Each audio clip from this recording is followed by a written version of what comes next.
আমি এখন স্কুল থেকে আসার সময় আমি এগুলো লিচু দেখলাম বিক্রি করছে, তার জন্য আমি 50 টাকা কিনে আনলাম। আমি এখন খাবো এগুলো লিচু। দেখে মনে হচ্ছে একবারে দেশি লিচু, আমার নানা বাসার মতো গাছে।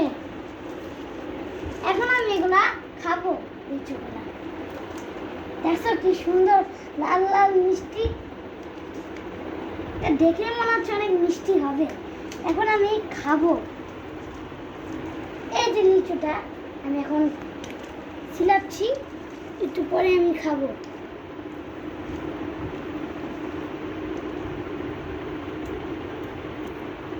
দেখে মনে হয় সুস্বাদু সুস্বাদু হবে অনেক।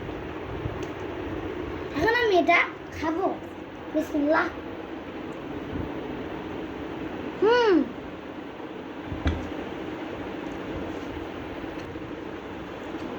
লিচুটা অনেক মজা। আমি এখন সব লিচু খাবো।